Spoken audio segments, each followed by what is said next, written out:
then we can, go get lunch as it comes in. Okay, so did you start that, Shane? Okay, so we're up and rolling. Yeah. Welcome to the Agile Lunch Meetup. Our guest this time, the Paul Carvalho. I'm always trying to figure out how to pronounce his name. Anyway. There are a few variations. The Honorable Paul Carvalho. Just don't call me late for lunch. Right, sounds good. Okay, so he is here today to speak to us on the topic of courage and how that relates to Agile, I guess. So take it away, Paul. That's right. Great. Right. So as I was saying, I've actually been speaking publicly, workshops and conferences and teaching for like over 20 years. And for some reason, I'm really nervous today. It's okay. This is the most relaxed. It's not like I haven't presented before, but for some reason I am nervous. I don't know how much to say in terms of a setup, so I'll just get into it. There we go. Right. So first I'd like to say thank you for those who attended. I don't want to save it to the very end. I know from personal experience, sometimes being an introvert or being in certain environments that don't encourage extracurricular learning opportunities, it takes courage to just even show up to a meeting like this during the day. I know that I've seen people who have had to sneak out of the office or lie to friends and colleagues and say, yeah, no, I have a date with like my mom. So just, I want to say thank you for showing up, regardless of the reasons. It may take courage for some of you to show up. Agile, so what is Agile? Pop quiz. Last word? The word or the What is The Agile framework. in the context of why are you here? the ability to be adaptive? Adaptive, sure. What else? You were listening to Craig, aren't you? Yes. Yes. What else? It's a way of working that allows us to respond to change rapidly. Okay, a way of working that allows us to respond to change quickly. Collaborative environment. Sorry? Collaborative. Collaborative environment, yes. Learning. Culture. Mindset, culture, yes. It's a way to make the business happy. Yeah, a way to make the business happy, yes. Get things done quickly and effectively. Cheaper, faster, better than Oh, no. We're not going to go down that road today. Oh, no. Not that trains. We don't want that. You're outsourcing already. So in its simplest basic definition, it's a set of guiding values and principles and for software development. So some people who would look at that, I remember seeing the first time I saw the Agile Manifesto, I'm like, well, that doesn't help me. I'm like, yeah, that's all nice, but what do I do? So we can look at some of the other frameworks, whether it's Scrum or something else, like Extreme Programming, and say, oh, this now has a set of practices. I now know what I can do that helps me to work towards these values. It's interesting when we get into these roles and we start off with a set of practices and we forget about the values. And then as I got into coaching, I realized I like to start with those values first. And one of the first things that I like to start off with when I'm introducing Scrum to a team, that makes sense to introduce Scrum to, is I start with those values of focus, commitment, courage, respect, openness. And a lot of those are very easy for people to connect to. But courage is one we sometimes gloss over. We'll get back to that, but we don't really. Over the years, as I've been exposed to more and more different approaches, frameworks, models, I also came to learn more about extreme programming. And that also had a set of values of communication, simplicity, feedback, courage, and respect. In terms of the overlap, I did see that, hey, courage and respect were there. Was a common to both of these. And it got me to thinking, and said, well, wait a minute, if this is common to multiple frameworks, maybe I should pay attention to this. What does it mean to me? What does it mean to us? Why are they highlighting this? Right? So some of the courage advice that you can read up on is from Scrum. It says, the Scrum team members have the courage to do the right thing and work on tough problems. Sure. but wouldn't we normally do the right thing anyways? Why do I need courage? XP says, we will tell the truth about progress and estimates. We don't document excuses for failure because we plan to succeed. We don't fear anything because no one ever works alone. We will adapt to changes whenever they happen. Some of those are pretty powerful sentences. I really love this one. We don't fear anything because we don't work alone. And that's sometimes missed when I come into an organization that has already implemented some variation of Scrum or Agile, and I still see people with headphones on working alone, and they don't want to talk, they don't want to commit, they don't want to share. And I'm like, okay, well, if I follow this model, you're doing it wrong, right? But why do we need courage? So interactive, not rhetorical now. So what's so hard about doing the right thing? What's so hard about telling the truth about progress and estimates, working closely with others, facing change and adapting to it? So what are some of the things you've observed? Why is this hard? Doing the right thing can be really hard to do. Why? Tell me more. Well, maybe it's not the easy way out. It's it's the right thing, but it might be morally difficult, or maybe it requires a lot of effort, or maybe it's more expensive to do, and so people will opt to do the easy thing instead. So I think it takes courage to do the right thing, especially when it's a harder thing. Also very exposing. Or afraid to say that the idea might get rejected, something that you're proposing, it might get rejected. Right So is fear of also, rejection? right is also subjective, right? Like, right to me, but does the team agree with my definition of right? Okay. So would that make you afraid to even volunteer your opinion? So if Because you're afraid of so if you're not having a different opinion? if you're not able to articulate your opinion and you feel hesitant to bring that up, then even though it may be right, you're struggling because you're not able to articulate as well as the person across the floor, right? Yeah. And like I mentioned, you're exposing yourself too, because depending on what's involved and what you need to do or not do, it opens you up or gives you the impression you might be opening yourself up for exposure or for being seen as unable to commit or deliver, depending on what the problem is. Doing the right thing a lot of times is contrary to the culture that you're in. Right. I think it's tough. I have a real world example from an XP team I was once with. We were 8 weeks into a project, having already spent $400,000 in claims money. When we said, what we're building isn't going to work, we want to prototype something new and prove that it'll work before we can go any further. And, by the way, spend another $600,000 you haven't budgeted for. And they said yes. But the team decided that was the right thing to do. That's great. Mm-hmm. That's great. So that took Easy. courage. That took courage. Yeah. Right. So Paul, I really like, so I don't remember his name, that what was saying about right, because what if the right in the organization is being political? I just gave an extreme example, right? So everybody interprets the right in their own way. So what if for them it's okay to be political because that's the right thing, right? And that's tough when we're in a culture that doesn't make it easy for us to express our own opinions when they differ from the norm. Right? And here's a cartoon that many of us have seen before. It's like, well, who wants change? Everybody does. Who wants to change? Right?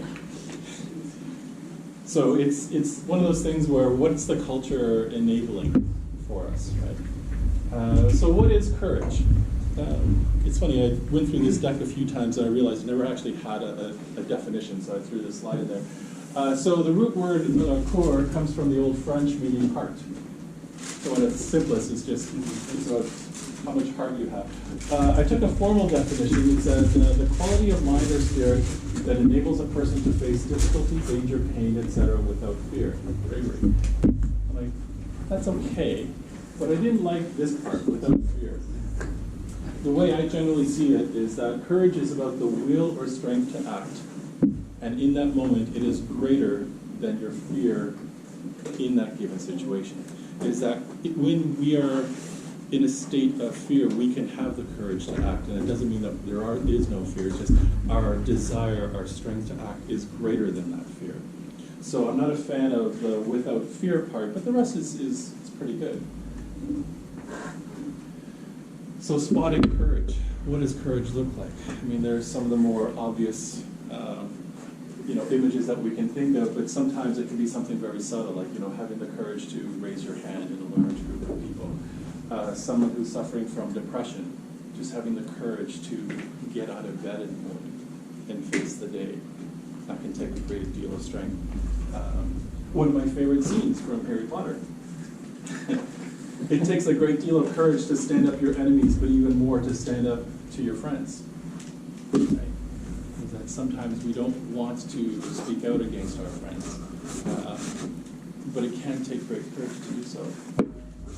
Or attending a class when everyone tells you that it's not the right thing for you to do. Right? Very subtle but important things.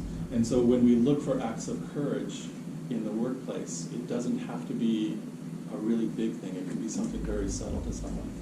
Right? Just raising their hand in a meeting or in an auditorium could be an act of courage. How to be courageous. All right. So yes, this is where I need a volunteer. Brené Brown. She has a Netflix special called to Courage, where she talks about her book Daring Greatly. And I like this quote: "Vulnerability is the birthplace of innovation, creativity, and change." Bye-bye perfect, hello courage. I do recommend it if you get a chance to look up that Netflix special. It's really good to watch. Her book, Daring Greatly, she has a few. The photo is, who knows who's in the photo here? Todd. It's Todd. Todd Sharon. A few years ago, he had a workshop, Follow Your Fear. And he has this one-man stand-up improv act where he would just say, like, let's follow our fears. What are they? And so this is the part where I need a volunteer. So I can be your volunteer, but as we're setting this up, do you want to have people get a slice of pizza? Is this a natural pause point, or? No. Let people eat if they want to. We can pause? Sure. Okay. The setup requires picking two colors. Oh, okay. I'm not allowed to set up. Right. You make it so easy. I'm not at all fearful. All right. Are you going to? I'm okay. You're okay to, yeah? Doesn't Just came matter. home right on time. I'm your backup. Grab some pizza. All right. So, pick two colors. Yes, Hey. without knowing what they're for. Oh, that's typically what they do. All right. Now, should the audience know that he's picking two colors? Are these sheets for us now or after? Or? I don't know what those are. Oh. Those aren't me. No? Okay. Oh yeah, I guess not, eh? Maybe what they did at PSN. As I said, red Red or blue? or All right. So let's just pause for a minute, and while people. Yeah. Yeah, let's just pause. Sorry, I'm interrupting the presentation. No, this so we're is- sorry this that is the good. pizza's late. They had ordered 11:30, but it didn't come. So. So let's just hold on a few minutes. Hopefully, yeah, we're not off your stride, right? No, no. Okay, good. So it's free now. Yes. speed up the process. Hey. Some of the pizza, some other stuff. Now you're talking efficiency. Look at you, thinking about the theory of constraints. What's the bottleneck in the system? Yeah. I'm assuming you can edit this part of the video. That's right. Yeah, we can do some editing. Yeah. You gotta do some stitching together. That doesn't hurt. Here. But the won't take Oh, wait, So you you have to stitch together and then you can edit out. We'll put in intermissions. Holy Grail.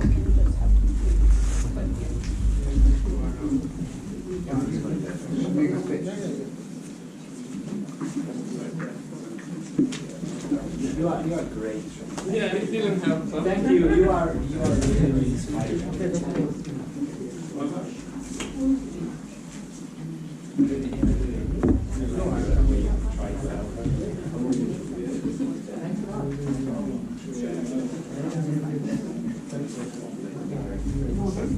need to be courageous to ask. That's right. Especially two ladies, right?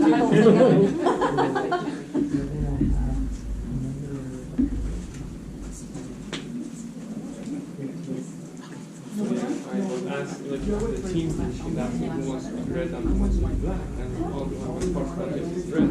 No one said anything. Seems that people have no inequality.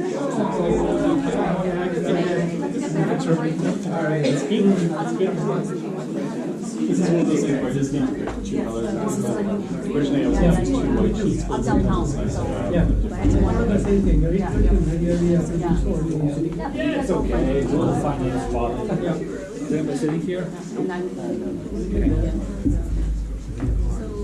Hey, how are you? Hey, I'm good.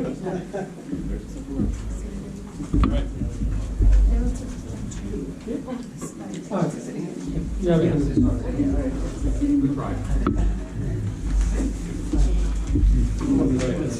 Shall we continue or? Yeah. Sorry about that. Okay, which way are we gonna go? Left or right? It doesn't matter. Let's go this way. Okay, so what I'd like to do is stand in between these two spots. So I just have two pieces of paper on the floor.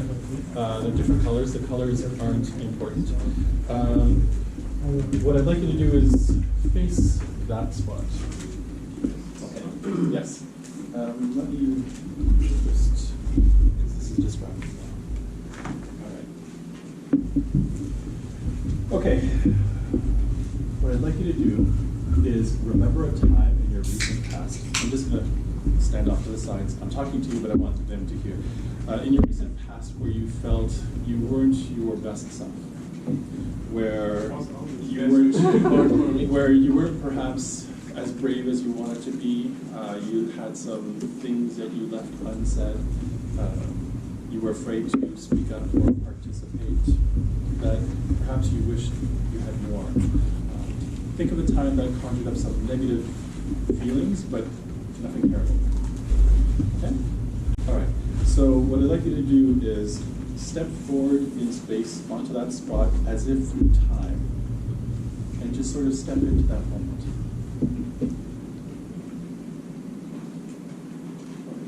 So now what I want you to do is take on all the aspects of that particular moment. So notice how you were standing in that moment. What was your posture like? Your arms, your posture. Just think about it. So how are your shoulders, your head tilt? What did the world look like through those eyes? Just think about the answers you wanted to say. What were you doing or thinking in that moment? Did you have some thoughts left unsaid? Things that you wish you had said or done a little different? Yeah. Sort of being up. It's a little jarring. Yeah.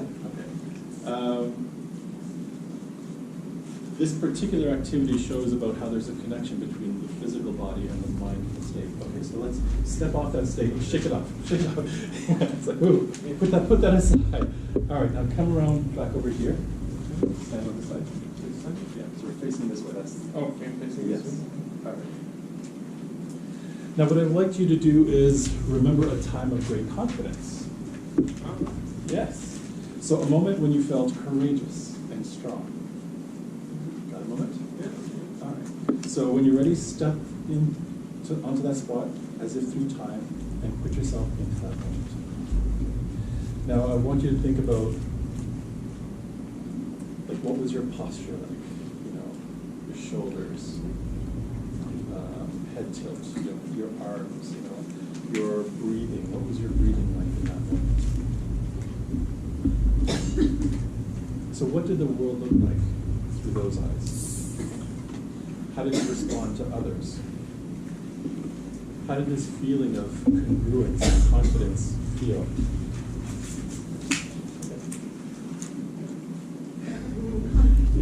You're harder to nudge. Yeah. Okay, that's good, that's good. Okay, so what I want you to do now is describe to me where in your body this feeling of courage and strength is. Just sort of where do you feel it? It might feel weird, but I'm feeling in my back that it was very strong and standing up. Okay. Yeah. Does it have color? Does it have a color? Yeah, yes, it has a color. It's kind of red. Red. Yeah. Does it have a shape? Shape. Circle. How about a texture? Oh, it's very, very nice and cuddly. Okay, that's good, that's good. Okay, what I'd like you to do is, I want you to take a slow breath in and out. And as you take in this breath, I want you to focus on that feeling of courage and the shape and color. And with each breath, I want you to expand how that is in your body. So let's do that.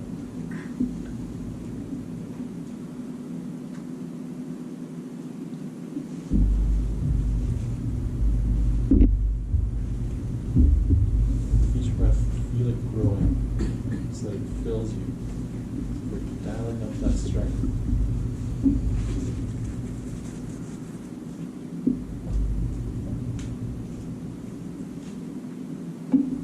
How much larger is it now? How big is it? It's more than just the back. It's like all over the place.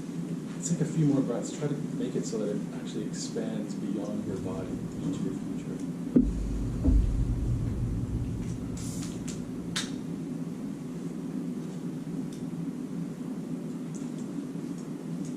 Okay. I want you to remember these feelings. Good stuff. Yes. Don't want to show. So remember this moment, but this time you're bringing forward like these feelings and emotions into that particular moment. Okay, so step in. All right. Now we know that we're bringing you back to that moment where you didn't feel the bravest, but now you're bringing in this strength, and you have these resources within you. Oh yeah. See, how are things a little different for you now? I'm not sure why, but indeed, when I got on this point, I was again like putting myself in that moment. But my mind was more concise. I wasn't thinking all over the place. I was like, oh, I got this. So I can, just by remembering that, I can get through this one very easily. I don't have fear. You don't. Yeah. Yeah. Now, what I want you to do is, I want you to let this gift permeate into your body and into your blood and cells and bones, and in the days and weeks and months to come.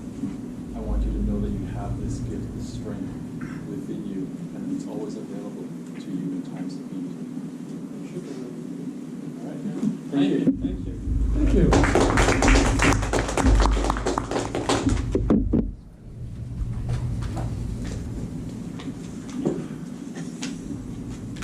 So that was a grounding exercise that I sometimes do with people when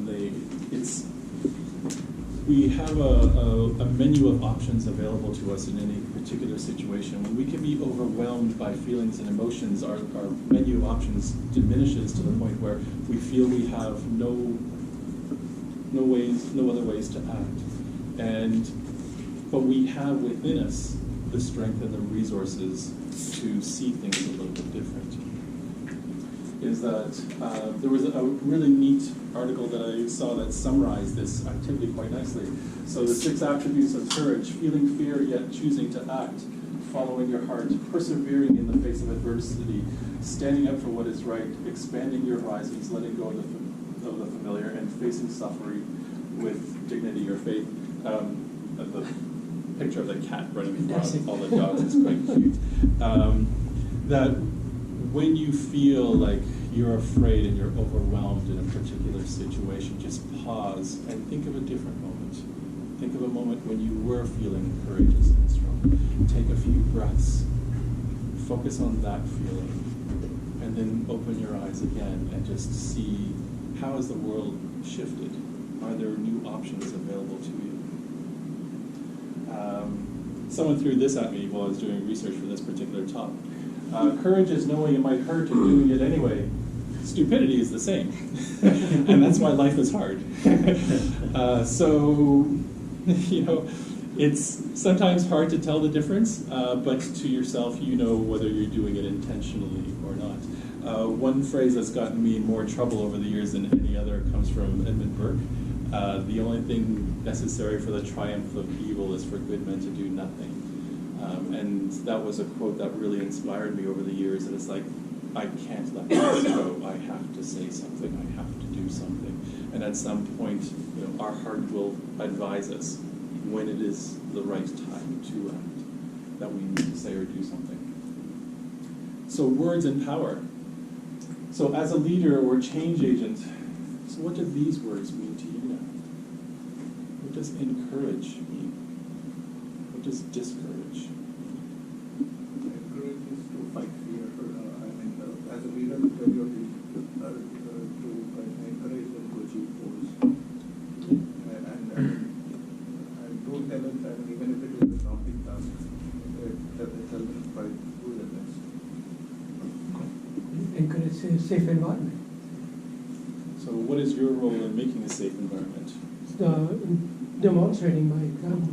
And when it's a safe environment, you're free to express your feelings or whatever your ideas that you have, and it's going to be constructively taken. Enable and support, or enable and promote. Paul, can you point out how encouragingly leads the impact of, like, makes people think about encouraging other people, but it can, a lot of times it can be more helpful than you would think, for example, when you're encouraging yourself to actually say that. Yes. That's good. And I feel that's too, is that for me there's like a balance between introvert, extrovert, where at the end of the week, yeah, I'd like to just sit down with a nice book and just recover by myself, or go for a nice walk in nature and just re-energize, as opposed to some of my friends would rather go to a bar and be with more people. I'm like, no, I've been with people all week, I'm good. But then when I'm coaching teams and I encourage them to be their best selves, to open up, to try new things, I feed off that energy too. Like, I feel it, and I know that I feel empowered, I feel encouraged as well. And when we see environments where people are discouraged to do things, what does that mean to us? It's one of the things Agile says, like, well, if you don't have an environment of trust, this is probably not going to work for you. Right? But what does it say to be in an environment that encourages fear? If it's discouraging you from volunteering, from presenting your thoughts and opinions because they might differ, so that means that they're promoting a culture of fear. They're not enabling people to be their best selves. This doesn't fit with Agile.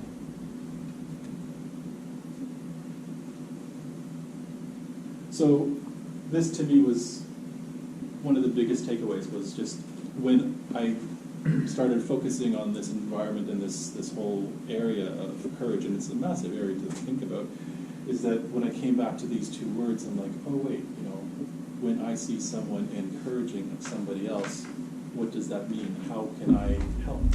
When I see someone, or scenarios or situations where people are discouraging certain acts, what will I do or say in that environment too? Paul? Yep.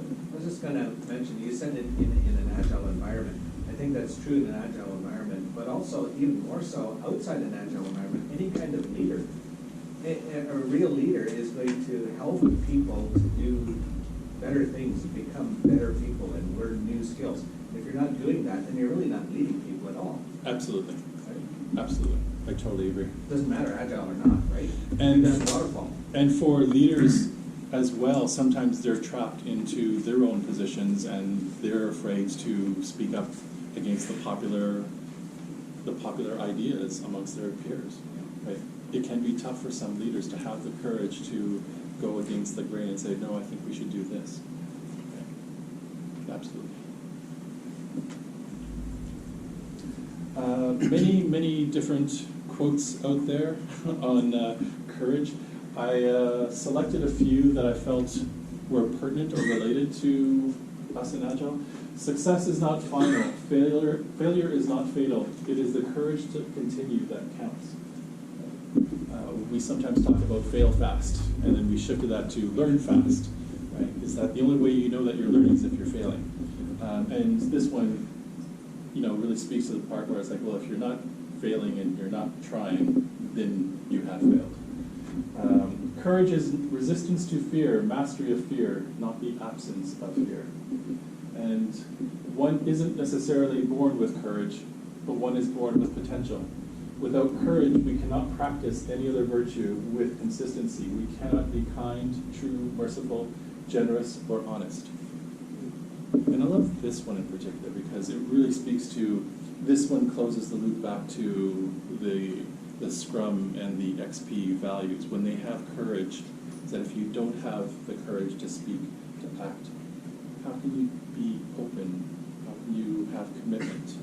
How can you show respect? It really is the foundation. You must overcome your fears. What's holding you back from speaking, volunteering, acting? That was it. My wish to you is to have courage. Is that you? Oh, there you are. Yes, that's me. Tell the story. Yeah. This story? What's the story? Oh, not much story there. Were you afraid before you jumped? This one? Not so much this time. This wasn't the first time. This was the second time. Sorry, this is sort of off topic now. When I was 19 or 20 at university, I had a whole bunch of friends one summer who wanted to go parachuting, and I'm like, sure, why not? And we spent the entire day learning, jumping off picnic tables and all sorts of things, and at the end of the day, they strap a parachute to your back and they throw you out the window of a plane. And that was terrifying. My wife knew this story, and she said that I wasn't allowed to do it again, but last year for our anniversary, she got us to do this again, like tandem. And it was weird being strapped to someone the second time. Like, I can't move. So it was a much different experience, but yes. There's a feeling of freedom and joy in that moment where you're just falling with the wind. And it was kind of neat. Being courageous, right? It's about, overcoming your fears. And I didn't want to turn this into too much of a workshop and expose people to, let's discuss our fears and how we can be courageous. But I hope I've given you enough of, things to think about going forward. Paul, in your jump there, can you just say, like you said, there's the feeling of freeness that comes over. So the fear then would come and go, or have different strengths of fear at different times? Different people, different things. So for you, were you very fearful as you jumped, and then you became less fearful as you fell, and then maybe more fearful towards bottom, or? Right. There's an old joke that falling won't kill you, it's the Was there a landing. transition? Trying to stop at the others. Paul, were you scared during the fall or everything leading up to it? No, I wasn't. 'Cause So you've I done it wasn't before. afraid. This was for my wife. It was more than anything else. She was the one who was terrified. Right. For me, this particular moment was weird because I wasn't in control. The first time that I did it, like 15, 20 years ago, it was just me in the parachute, and I knew that when I pulled it, I was in total control. Here, I was relying on someone else. So that can be fearful for some people. It's like, well, I'm not in control here. My wife loved it. That was great. But this particular moment, it's again, this would be a big deal for some people. For the instructor there who was jumping with me, like this was like his 17th jump that particular day. So it's like, oh well, it's 2 o'clock. Yeah, so that's all it is for him. So it's all relative.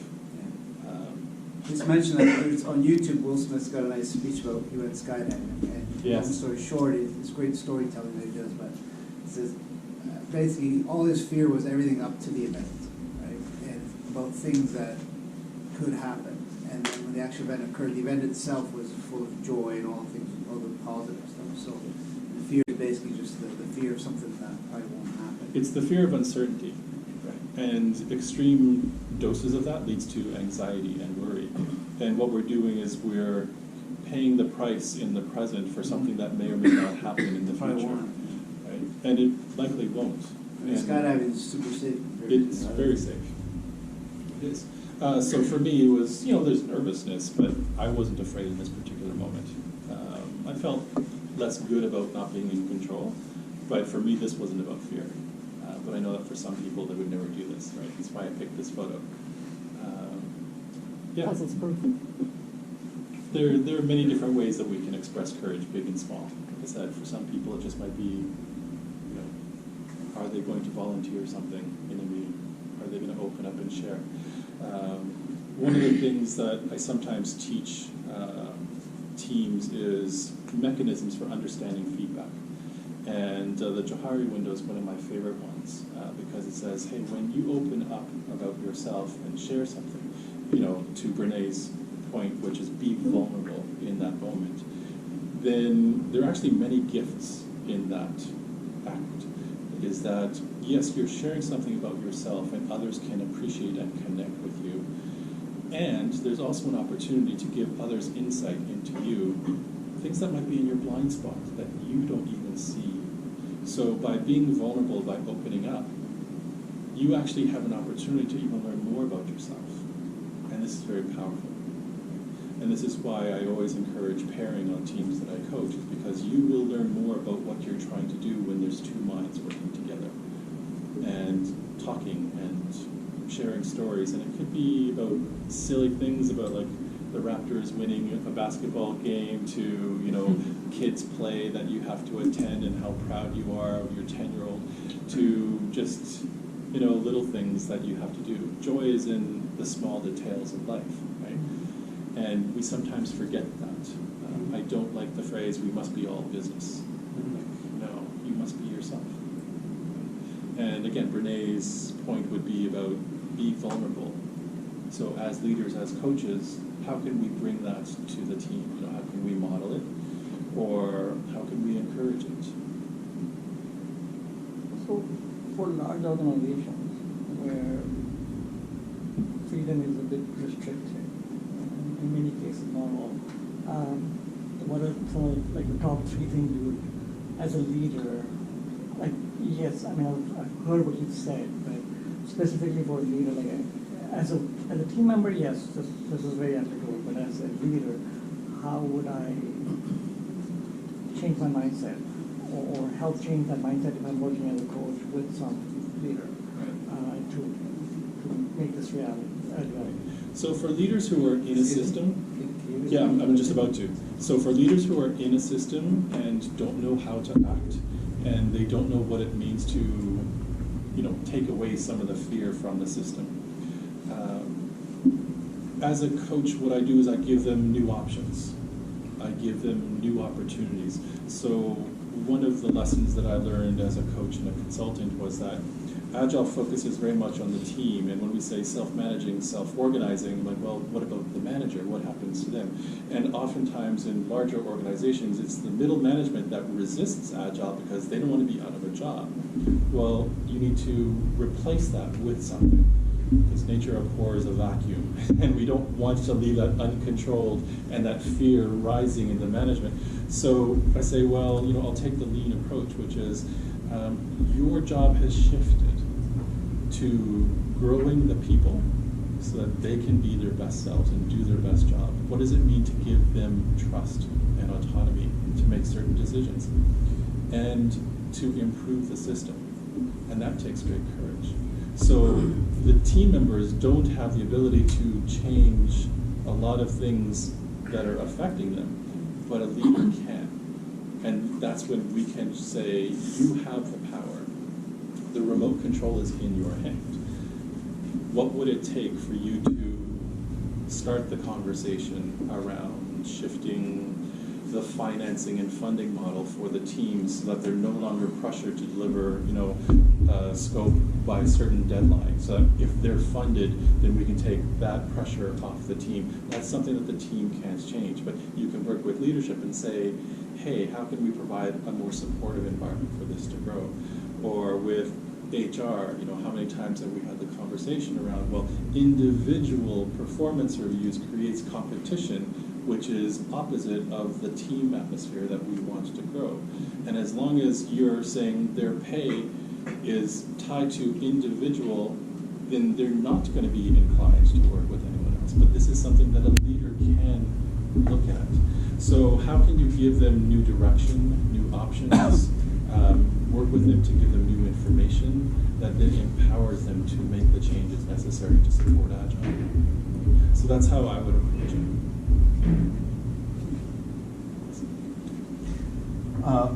You mentioned that the first day when you were doing that, you spent doing what? Like training, right? Yes. And I thought you will say, we spent the whole day trying to push you out from the plane. Yeah. I just felt it like that. It was a stupid joke, sorry. So I just wanted to raise two questions and maybe to emphasize two things. The first one is about the courage. I think that the courage is a leverage. It's not the goal or it's like the thing people doing. You always should ask why they do that. Why somebody should have courage to do something. Why? I'm asking. It's a question. Why do you think, for example, somebody who should find the courage to say something? Why would you do that? There are, let's say, there's 50 people in the room, and you should find the courage to say something. Why would you do that? So, as a coach, when I'm in an environment that I can help influence, I try to make it safe to do so. And some people don't want to speak or act. Why? Out of fear. The question, why? Out of fear. So why is a powerful question, and it can frighten people too, to be asked the question why. So one of the things that I like to do is just respond to what I see and hear, and not focus on whys, because whys can be deeply personal to people sometimes, right. And not everyone in every situation is prepared to respond to the power of why.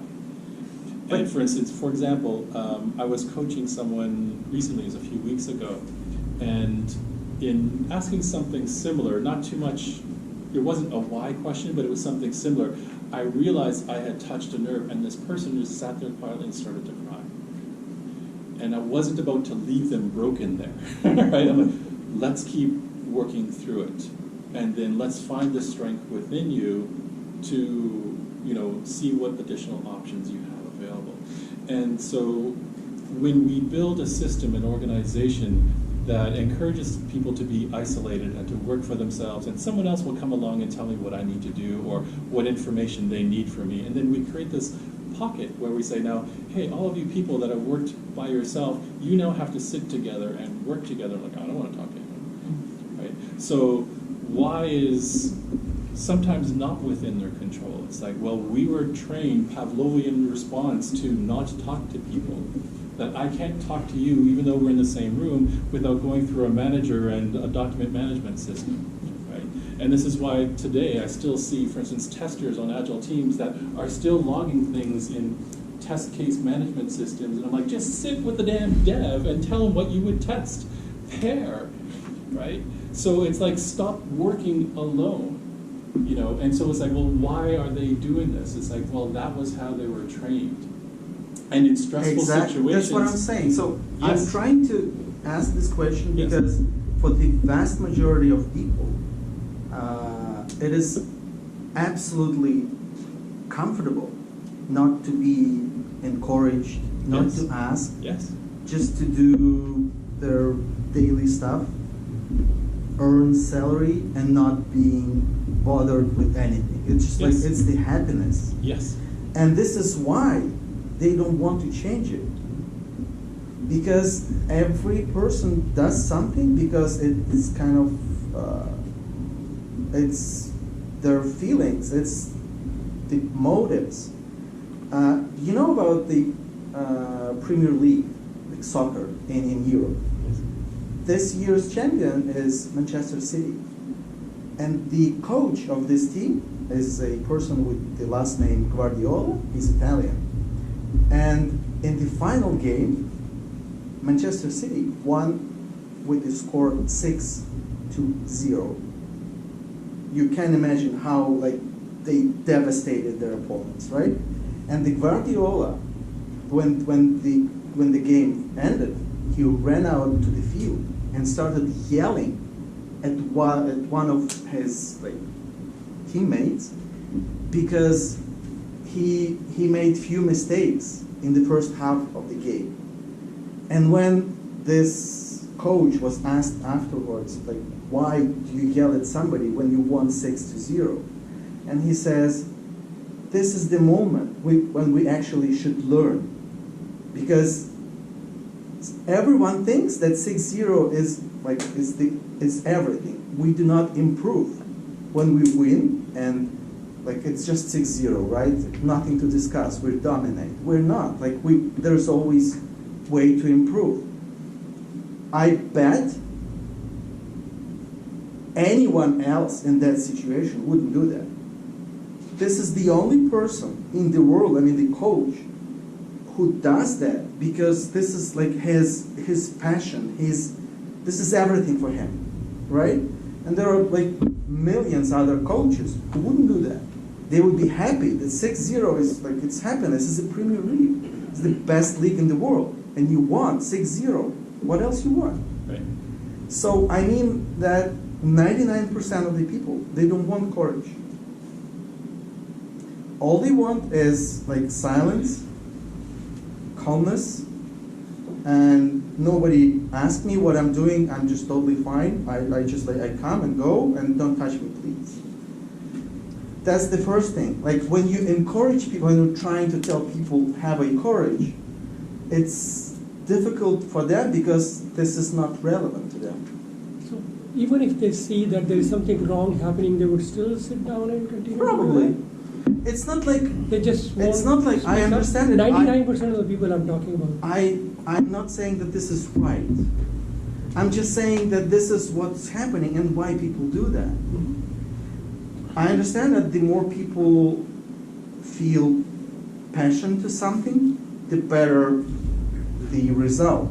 We improve, we go on, we evolve, and this is positive thing. But in 99% of the time, it's just that. It's just nothing. And this is the reason. This is the reason why people don't feel courage. Because most of the people don't need courage. But excuse me, where's the statistic? Oh, it's my personal. Sorry, no. Because I'm guessing 95. Maybe. This is the second part of my question. Yeah. So I read something. If they brought out the subject of courage and the room would have been empty, I would definitely agree with you. No one is interested, but apparently a lot of people are interested, and so I'm not sure you're. Yeah, that's the second point. Yeah. I had 2 points. So the first point, this is why people do that, and the second point, sometimes it's this thing dependent more on environment than on yourself. And an example, I have meetings sometimes when a lot of my peers participate and with large audience, people present something, and then the presenter asks question. Does anyone have a question? Is everything clear for you? And response is almost always is silence. And sometimes I'm trying to ask question. Yeah. And at that time, my link, instant messenger, at my laptop, working laptop, it explodes. My peers write to me, I think you know what they write. they all write the same. Listen. That's Listen, right? what's happening. So that's the culture. This is the environment. That's which, the culture. And I look idiot. Like when I doing something opposite, I'm just look like an idiot. Why would you do that? Just shut up. That's everything's fine. Shut up and let it go. But I'd like to rephrase what you're saying though. So it'd be amazing people being comfortable at the office or you're professional. Maybe that's a trend, but those people, in my view, are full of courage, right? Anybody that has a child is courageous, especially moms, right? Full of things to do. Everybody that has elderly parents that they're taking care of is courageous. Canada's a land of immigrants, right? So everybody that has left their country to come here, right? That's a massive courage to do something better for their lives, right? And there's many examples of these people, if you get to know them individually, of courageous acts over decades of their lives, right? They just don't bring it to the office because they're not allowed to. There's the environment that says don't do that here. But you can, right? If you just give them the environment, these courageous people will be courageous in the office. And I want to be courageous. Thank all of you guys as part of this discussion. I hate to stop this discussion, but from the feedback that we received, people like to have some time to do some networking at the end of the session to get to know other people. And with that being said, we want to thank Paul for spending his time and great people of Mackenzie that help us with the location and with the pizza. And for you, warm pizza. Warm pizza. Yes. Because it was late. It wasn't Warm pizza. Yeah. Lots of pizza left. I want to say something that I'm going to think that Brene Brown is going to be at one of the Agile conferences, because in the previous Agile launch we had a reference to her as well, and our speaker brought her book as well there to lead. It's going to be sometime soon that we're going to see her. Yeah. The next Agile launch would be at June 22nd. We are not going to do the long weekend. June 22nd, Mike Balder is going to be here. He never spoke at any of the community events for Toronto, so don't miss it out. He's flying in? No, he's coming and he's staying at the hotel, so we've got Agile Alliance helping with him staying here. And the Agile Games Canada is June 15. There's only 3 tickets left. If you guys want to get into it, it's agilegames.ca. No more discount code? No more discount, yeah. If you're noticing, conferences too, the Spark the Change conference is coming up in about 2 weeks. I think they have maybe a dozen tickets left or so. 23.